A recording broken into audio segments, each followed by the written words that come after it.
Un corral que se debate en muchos aspectos, pero fundamentalmente en cómo producir de cara a un 2024, seguramente con otras alternativas, muy diferentes a las actuales, pero con una gran preocupación, que sí o sí va a estar vigente durante todo el proceso productivo del 2024. Y esto tiene que ver con la cosecha de terneros. La próxima zafra, vamos camino de ella, tendrá una caída vertical muy importante, muy marcada en la generación de terneros por parte del criador. Se especula con una caída de 1.200.000 terneros como piso, de ahí hasta un poquito más. Y esto, está claro, va a ser presa de debate comercial entre el recriador, que va a tener otro panorama climático y productivo, por lo tanto, que estuvo ausente en la demanda del año pasado, y ese filotero que va a tener además menos volumen que en el 2023. Bienvenido a Corral, esta es la alternativa que compartimos los miércoles por la pantalla de Canal Rural. Y en el 2023, encierres anticipados por la seca. Este fue el gran tema, el gran motivo del sector filotero, que lo tuvo como punto de referencia durante toda la comercialización de la zafra en este año que se está yendo. ¿Y qué se espera para el 2024 desde el punto de vista del corral? La proyección del ingeniero Sebastián Riffel. La recomendación y un poco la historia fue aquellos planteos que tenían reserva forrajera, llamémosle silaje de planta entera. Lo que hicimos fue un encierre que llamamos, es un encierre transitorio, un encierre, un puente, esperando que se recompongan las lluvias. Así iniciamos en prácticamente todas las empresas. Se encerraron por 30 o 40 días con ración de recría, esperando poder salir al campo nuevamente. No llovió en algunas empresas y hubo que pasar directamente a terminación. Ese fue un escenario, y te diría, en una proporción bastante alta de las empresas. En otras empresas que no teníamos la disponibilidad de recursos forrajeros, porque veníamos con escasez del año seco, de haber generado silaje lo justo y necesario, porque no había rendimientos, no pudimos hacer eso, tuvimos que pasar directamente a ración de terminación, y ese tipo de empresas ya se encuentran de acá a 30 días con animales que van a salir al mercado. Entonces, de vuelta un poco, más allá del encierre tradicional de animales que no tienen proceso de recría en Argentina, que ya se vendieron prácticamente todos y algunos están saliendo del segundo ciclo de engorde, mucho novillo que iba a ir a recría más larga y que iba a ir a salir a venta por allá por marzo-abril del 24, hoy va a entrar al mercado un poco más temprano. Eso va a estar ofreciendo algo más de oferta de acá a fin de año, pero esa oferta que se adelanta es oferta que no está más adelante. Entonces, vemos un escenario muy bueno en cuanto a, al menos de baja oferta de hacienda gorda para lo que es el primer semestre del año, y un poquito más de oferta de acá a fin de año, producto de este encierre anticipado de muchos planteos que venían con recría y no la pudieron continuar por efecto de la seca. El ingeniero Juan Elizalde dio una charla estupenda en aquella jornada de actualización que se llevó a cabo en la ciudad de Rosario. Un tema fundamental. Se sigue investigando sobre uno de los insumos más importantes que tiene la encierra Corral, el maíz, y las formas de procesamientos y los impactos a partir de ellos justamente en la eficacia de conversión.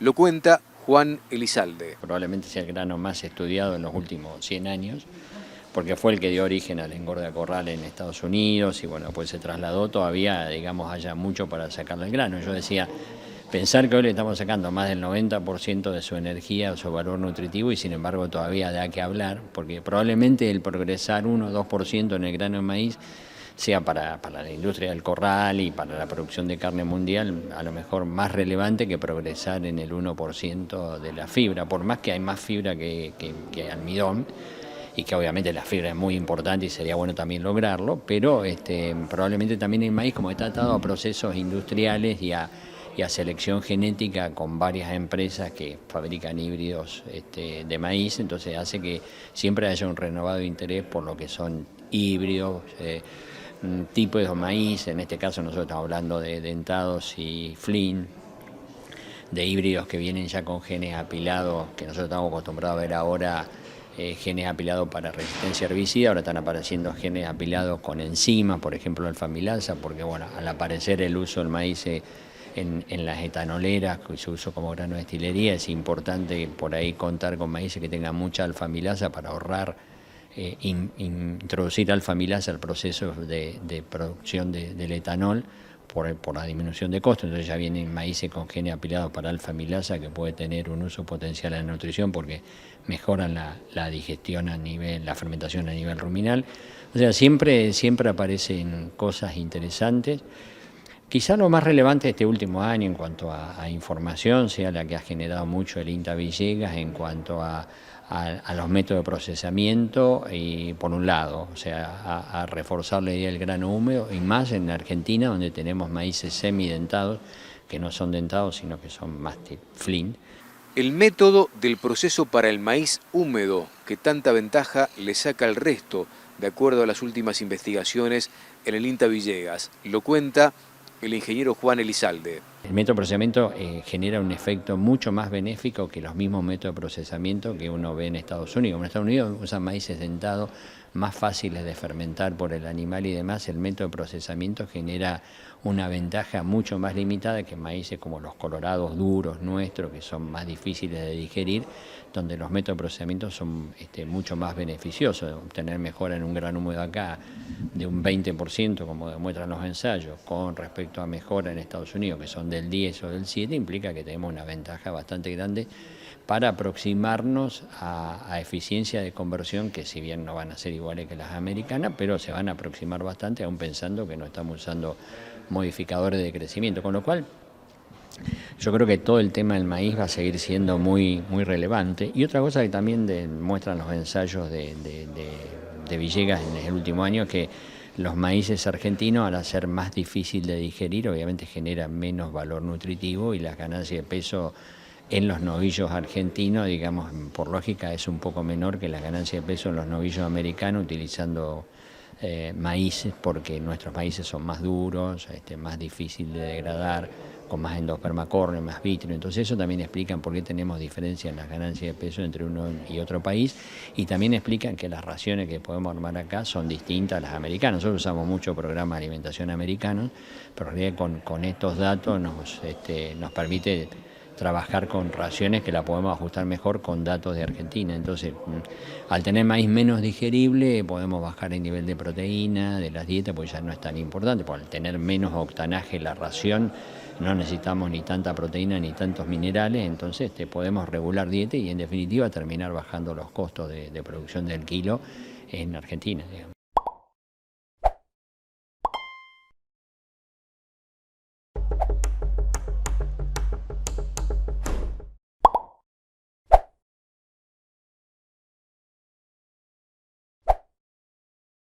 Acorral, esta es la alternativa que compartimos y que renovamos semana a semana con ustedes fundamentalmente y con especialistas. En este caso, como ya ocurrió el miércoles de la semana pasada, convocando a Sebastián Riffel y a Juan Elizalde. Este último hablando de un aspecto que yo por lo menos lo ignoraba, y que es un tema de debate siempre que se encuentran especialistas que están vinculados a la nutrición y que hablan puntualmente del maíz. ¿Por qué en la Argentina lo que se produce en materia de maíz es tan diferente al maíz americano? De esto habla Juan Elizalde. Swift, líder del sector en faena, ventas y exportación, presenta esta sección dedicada a brindarle información clave a los productores todas las semanas. Swift, acompañando al productor. Siempre se produjo maíz flint colorado plata porque es un maíz de endosperma más duro, más vitrio, para hacerte una idea, más parecido al pisingallo, que es una piedra. Bueno, esto no llega a ser eso, pero siempre el motivo de producir un maíz flint fue primero por su destino comercial, que siempre se produjo, digamos, para que tenga una buena cantidad de carotenos para incorporar a la industria del pollo maíces que le den más color a la clara, a la yema, y más color a la carne, entonces siempre como gran parte del maíz fue a la avicultura, entonces siempre se buscó seleccionar por ese lado. Si bien hoy eso es reemplazable con provitamina que pueden incorporar a las raciones, siempre se mantiene un plus a favor de ese maíz que siempre se ponderó por ese lado. Por el otro lado, el maíz Flynn siempre fue más resistente a sequía que los maíz sedentados, entonces Estados Unidos, que tiene condiciones de explotación mucho más benévolas para el cultivo y favorables, siempre usó la línea de los dentados. Lo que en Argentina, digamos, desde los primeros maíces, yo me acuerdo un maíz que se usaba mucho en ganadería en el oeste, cuando los novillos se terminaban en maíz de pastoreo, que era el colorado la holandesa, era maíz netamente colorado, era una piedra, que se sembraba acá en esta zona, en Casilda, por ahí, y a semillas se vendía después al oeste para hacer maíces para pastoreo. Pero siempre se buscó por resistencia a sequía. Hoy un poco la resistencia a sequía de maíz evolucionó por otro lado y entonces hoy aparecen los híbridos en Argentina semidentados, apareció el riego, entonces hoy en Argentina está entrando una línea de maíces más amarillos o menos naranja, que permiten en cierta medida mejorar su capacidad digestiva, pero no son totalmente dentados, que son los más fáciles de digerir. Entonces siempre se buscó esa línea, pero por motivos, acordate que hace 20 años no había filo tampoco, o sea que el objetivo de buscar maíz pasaba por otro lado.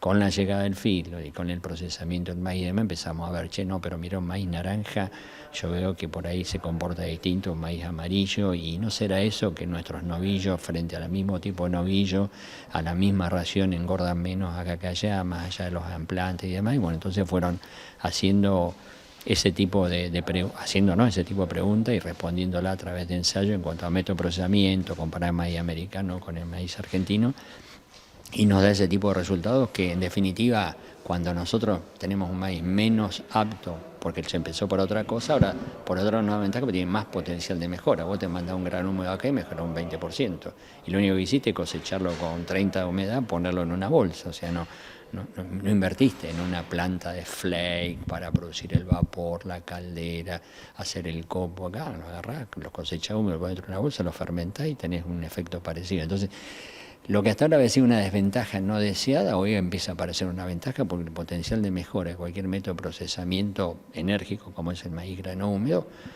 te permite progresar mucho. No así, de vuelta entre dar entero o molido, que sigue siendo una discusión eterna porque las ventajas son pequeñas y muchas veces no te pagan el costo de la molienda.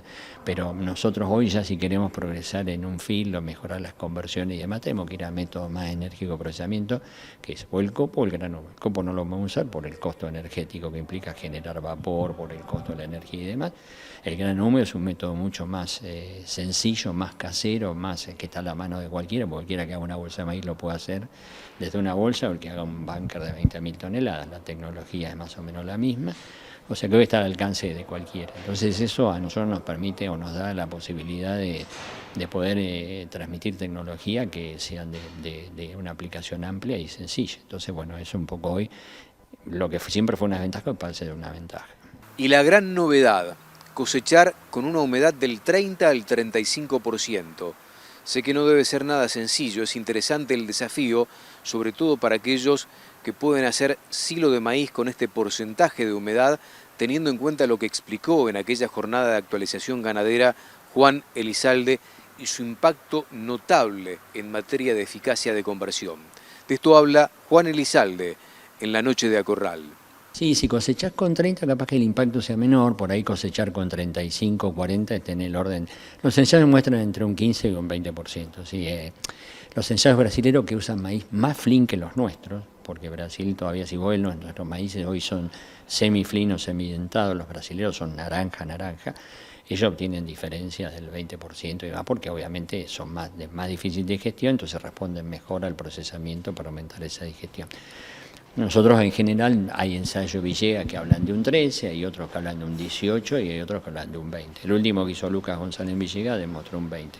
Y es mucho, a nosotros nos llama poderosamente la atención y sí, nos dan conversiones, pasar de 7.10 a 7.20 a conversiones de 6, cambiando el grano seco molido por el grano húmedo molido. con lo cual es muchísimo para el logro de mejora en la conversión, digamos, ¿no? Sobre todo, digamos, nuestro feedlot, que cuando vos analizás la conversión de los últimos 20 años, el progreso que han hecho ha sido muy limitado, es decir, no se ha avanzado mucho.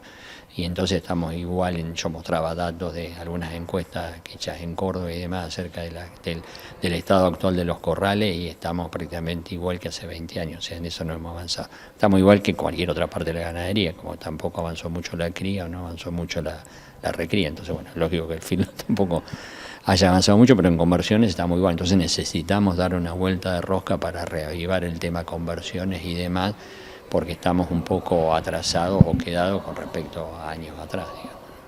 Lo que me llama la atención es que con un mero hecho de proceso, que no tenés un costo extra de ningún tipo, tenés un salto en el porcentaje de eficacia que llama mucho la atención, Juan. Sí, es muchísimo. Ya te digo, el mismo grano seco molido, hecho grano húmedo en un maíz amarillo americano, es un 7-8%. Pero no tanto.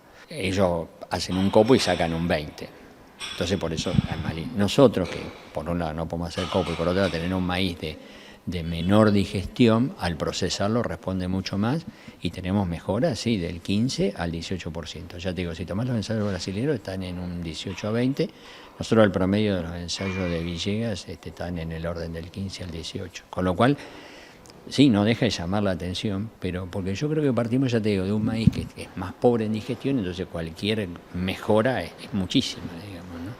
Entonces eso hace que no sé, es como que vos decís, estamos en Newell y lo traje a Messi, vos decís, es un cambio rotundo que te llama la atención, bueno, pero Messi es Messi y sabemos lo que es. Bueno, acá estamos descubriendo que tenemos un grano húmedo que genera ese efecto bastante notorio, que honestamente hace 3 o 4 años no lo esperábamos cuando empezamos los ensayos. En realidad, estos datos surgen porque queríamos hacer otros ensayos para ajustar la proteína, cuál es la proteína ideal, si vos el maíz lo das seco entero, seco molido, para no malgastar proteína por 2 temas. Primero, porque es carísima, y segundo, para no generar trastornos ambientales. Entonces, si yo con 11% de proteína funciona, ¿para qué le voy a dar 13? En realidad el ensayo empezó así, pero en realidad después, cuando empezamos a ver que independientemente de la proteína, un grano húmedo te convertía un 18% mejor que un grano seco, que el mismo grano seco molido, el mismo híbrido hecho en la misma zona, bajo las mismas condiciones, y se comportaba, ya te digo, 15-18% mejor promedio, nos llamó la atención y dijimos, bueno, la verdad que acá pues tenemos una beta para mejorar la ganadería y el feedlot muy importante, digamos, ¿no? Y con bajo costo.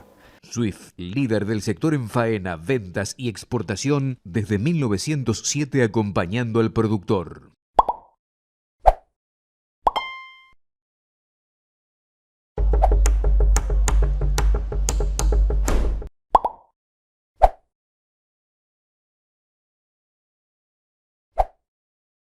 Vías de comunicación permanentemente abiertas para el ida y vuelta y para escuchar también el rebote del ingeniero Sebastián Riffel, que estuvo conversando sobre el impacto de la seca y de la menor producción de maíz.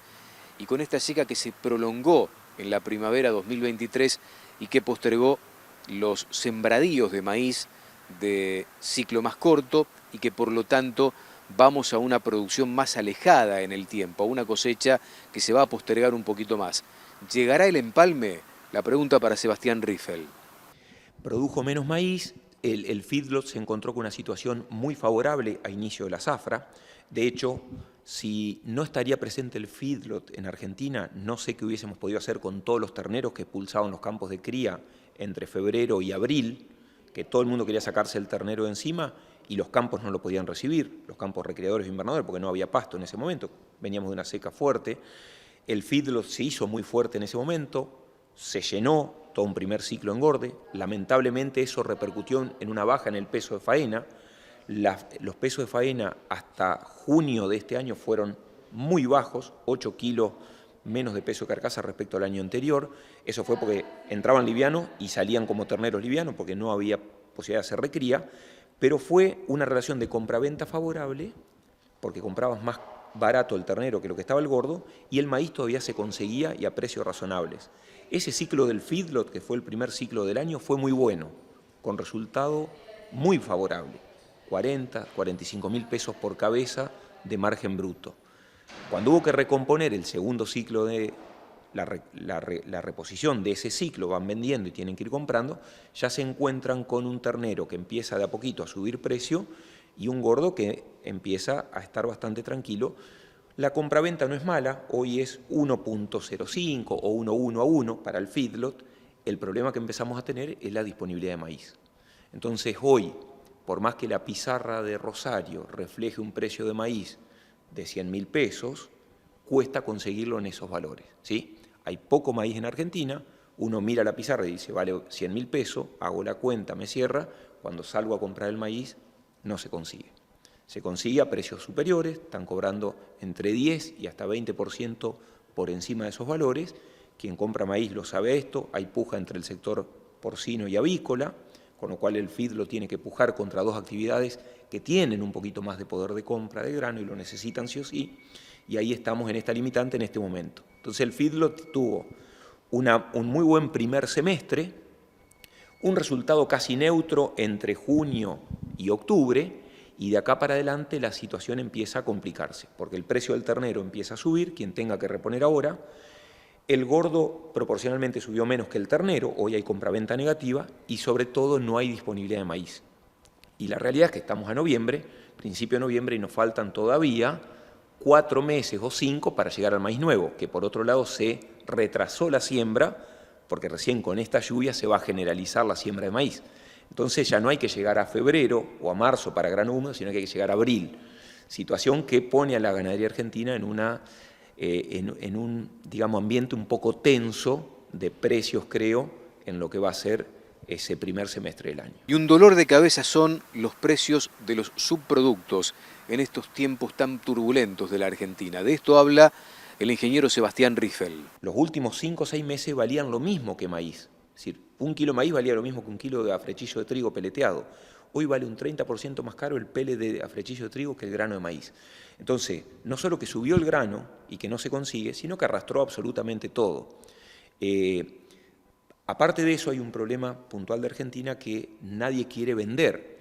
Entonces, en este momento, la foto es muy complicada porque todo quien vende, vende caro, insumos, expeller de soja, afrechillo de trigo, cascarilla de soja, burlanda, que vale un 50% más que el grano de maíz, cuando siempre valió lo mismo. Entonces estamos con un combo desde el punto de vista del costo de alimentación del feedlot realmente muy complicado.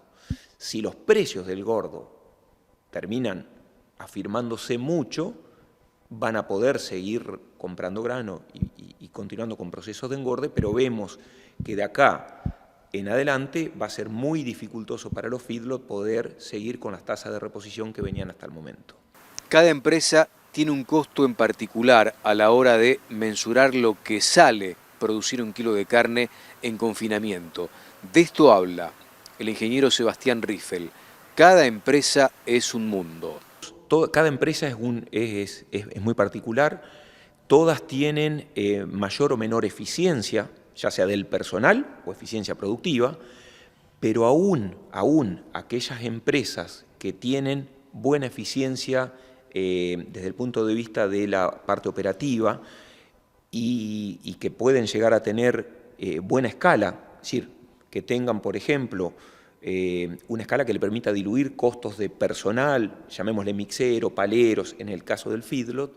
Hoy el costo operativo está en valores también muy altos porque vimos un ajuste bastante fuerte en el precio del gasoil los últimos días. El precio del gasoil ajusta a costo de lo que se llama reparación y mantenimiento. No hay repuesto, básicamente, se te rompe una maquinaria y te cuesta importar un repuesto, sobre todo lo que es palas y tractores y mixer. Entonces, estamos con costos operativos muy altos, ¿sí? Mucho más altos que los que teníamos proporcionalmente al inicio de la zafra. Entonces, si bien cada empresa es un mundo, en términos generales todas están sufriendo el mismo efecto de aumento en los costos operativos. Por eso digo que es un momento de mucha turbulencia en cuanto a estructuras de costo, precios que están, pero que no es fácil conseguir alimento, y todo esto sin duda va a repercutir en lo que es la oferta de mediano plazo de hacienda terminada y veremos cómo eso se traslada a precios. Y eso que todavía no hablamos del tema financiero. Y eso que no le metemos el tema financiero, porque si hoy a cualquier planteo ganadero, a cualquiera, cría, recría, y en Gorda Corral le ponemos el costo financiero, evidentemente hay destrucción de valor, porque tasas de mercado que hoy, es decir, una empresa que trabaje apalancada con crédito, imposible pagar las tasas de mercado, y una empresa que tiene el capital de trabajo para afrontar un proceso productivo también tiene un costo de oportunidad de esa plata, porque podría ponerlo en cualquier mecanismo de retribución de un interés mediante una inversión, y las tasas hoy son tremendas. Entonces no hay negocio que pague una tasa de interés. Si hablamos de costo financiero, no hay negocio. Pero creo que tampoco hay negocio en ningún sector de la Argentina, porque le pasará lo mismo a quien tiene un restaurante o a quien tiene un hotel. Si uno le pone el costo de oportunidad de ese dinero en lo que es una tasa del 12% mensual, evidentemente no hay negocio porque se destruye valor. Amigos, esto fue A Corral. Gracias por la compañía. Como de costumbre nos reencontramos, si Dios quiere, el próximo miércoles. Hasta cada momento.